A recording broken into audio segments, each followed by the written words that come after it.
আশা করি সকলে ভালো আছেন।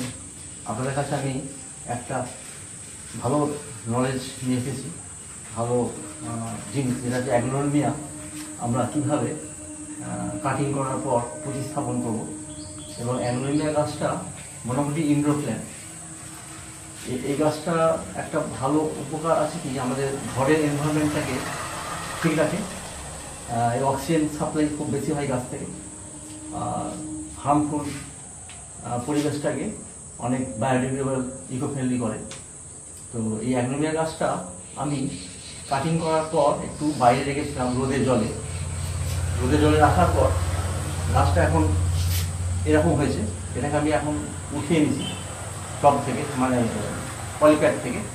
তো এটা মাটিতে ছিল, এটাকে ঘরে রাখার জন্যে খুব সুন্দর করে রিপোর্টিং করা যায়। রিপোর্টিংটা নির্ভর করে এই গাছের গ্রোথ, এই গাছের থেকে আরও যে বেবি ট্রিগুলো হয় সাইডে, সেটা নির্ভর করে রিপোর্টিংয়ের উপর। তো রিপোর্টিংয়ের খুব গুরুত্বপূর্ণ জিনিসটা হচ্ছে মিক্সিং অফ সয়েল, মাটি মিক্সিং। মাটিটা আমি কীভাবে তৈরি করবো সেটা আমি প্রথমে আপনাদের দেখাবো। সেটা হচ্ছে আমি যে জিনিস মিক্স করবো সেটা আমি রেখেছি। এটা হচ্ছে ভার্মি কম্পোস্ট মোটামুটি 50%। একটা গাছের মোটামুটি 6 ইঞ্চি থেকে 8 ইঞ্চি টব, 6 ইঞ্চি টব বা 8 ইঞ্চি টব দুটোই হতে পারে। 50% ভার্মি কম্পোস্ট, 20 নিমখোল, 10% নিমখোল। এই নিমখোল আমি এর সাথে মিক্সিং করবো বলে আগে আমি রেখে দিয়েছি। মোটামুটি কোকোপিট 20 থেকে 25% কোকোপিট। এই কোকোপিটটা আমাদের ড্রেনেজ, ওয়াটার ড্রেনেজ করার জন্য ভালো কাজ করে, মাটিটাকে খুব হালকা রাখে, লুজ রাখে। আর এটা হচ্ছে স্যান্ড। আমরা যে বাড়ি তৈরি করার একটা মেটেরিয়াল হচ্ছে স্যান্ড। হ্যাঁ, যে স্যান্ডটা আমরা ওই হার্ডওয়্যারের দোকান থেকে পেতে পারি বা বিল্ডার্স থেকে পেতে পারি, যারা সঞ্চি বালি ইট বিক্রি করে তারই ক্ষেত্রে পেতে পারি। তো এটা 25% স্যান্ড। এই চারটে জিনিস আমি একসাথে এখন মিশিয়ে দিচ্ছি সেটাই এইভাবে।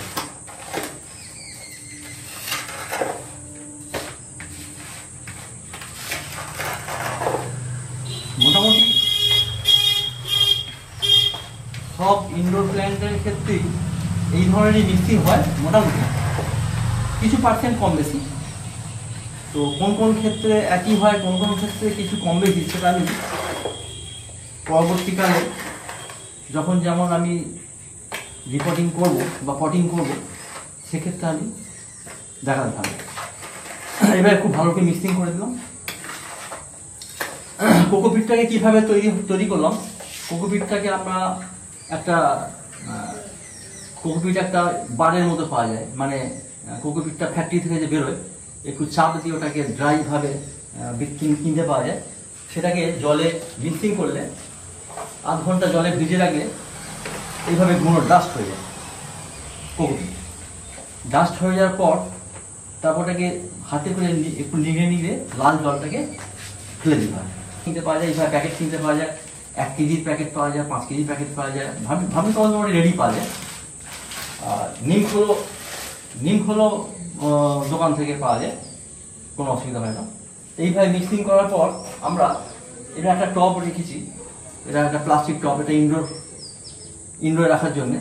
এর নিচে আমরা হোল করে নিয়েছি, 3-4টে হোল করে নিয়েছি। হোল করার পর তারপর আমরা 1/2 ইঞ্চি স্টোন চিপ পাওয়া যায় বিল্ডার্সের দোকানে, যেখানে এই ধরনের স্টোন চিপ পাওয়া যায়,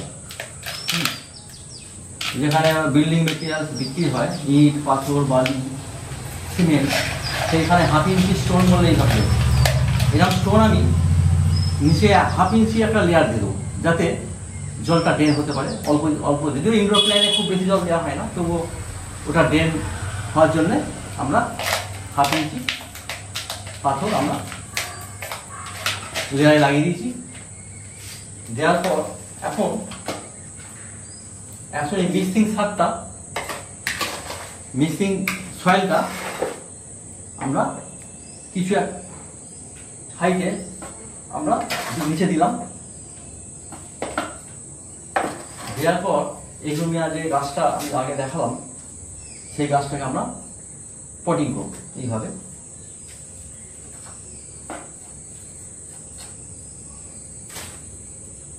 এইভাবে সেন্টারে আমরা দিয়ে দিলাম, দিয়ে সাইড থেকে বাকি চার্জটা আমরা সাইড থেকে দিয়ে দিলাম।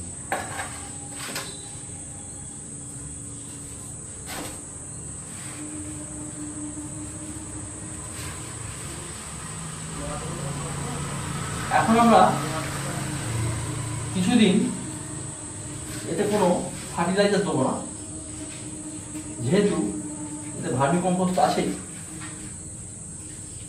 মোটামুটি সার ব্যবহার করতে পারি, সেক্ষেত্রে একটা অর্গানিক ফার্টিলাইজার কিন্তু আমরা এখন ব্যবহার করবো না।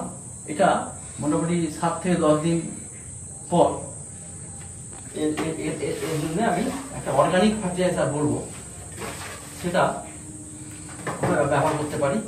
সেটা হচ্ছে হিউমিক অ্যাসিড। হিউমিক অ্যাসিড আপনার নাম শুনেছেন। এটা 1 গ্রাম 1 লিটার জলে মিক্সিং করতে হবে। হিউমিক অ্যাসিড আমি আপনারা দেখি, ওটা ইনডোর প্ল্যান্টের ক্ষেত্রে যতটা অর্গানিক ব্যবহার করা যায় তত ভালো। এটা একটু দানা আকারে এইভাবে কালো পাওয়া যায়, দানা আকারে হিউমিক অ্যাসিড। এই হিউমিক অ্যাসিডটা একটা অর্গানিক ফার্টিলাইজার। এটা 1 গ্রাম 1 লিটার জলে মিক্সিং করার পর এইভাবে এটা একটা হাফ লিটারে ওর হাফ মিক্সিং করে এইভাবে গাছে স্প্রে করে দিতে পারি, বা ওই লিকুইডটা 1 কাপ পরিমাণ একটা গাছের চারিদিকে দিয়ে দিতে পারি। তো এটা গাছের গ্রোথটা খুব সতেজ গ্রোথ করবে। আর এর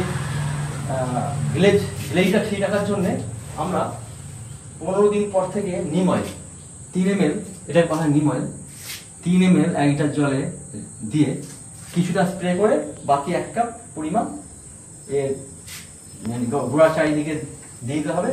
তাহলে এটা কি হবে, ফাঙ্গাসটাকে প্রতিরোধ করবে এবং গাছের গ্লেজটাকে সুন্দর করবে। এটাকে আমরা বারান্দায় রাখতে পারি, যেখানে রোদ আসে আবার চলে যায়। আর কোনো বদ্ধ জায়গায় রাখতে পারি, কোনো ডাইনিং টেবিলের উপর রাখতে পারি। সেক্ষেত্রে 7 দিন 10 দিন পর একটু রোদে দিতে হবে, রোদে 1 দিন 2 দিন রাখতে হবে। তাহলে এর রংটা ঠিক থাকবে। যদি আমি 1 মাস রোদে না দিই তাহলে এগুলো সব সবুজ হয়ে যাবে, এই লাল যে রংটা থাকবে না। এটাই ছিল আজকের ভিডিও। আপনার যদি ভালো লাগে আপনারা লাইক করবেন, শেয়ার করবেন, সাবস্ক্রাইব করবেন অবশ্যই পরবর্তী ভিডিওতে আমার প্রেরণা দেওয়ার জন্য। সকলে ভালো থাকবেন। Thank you.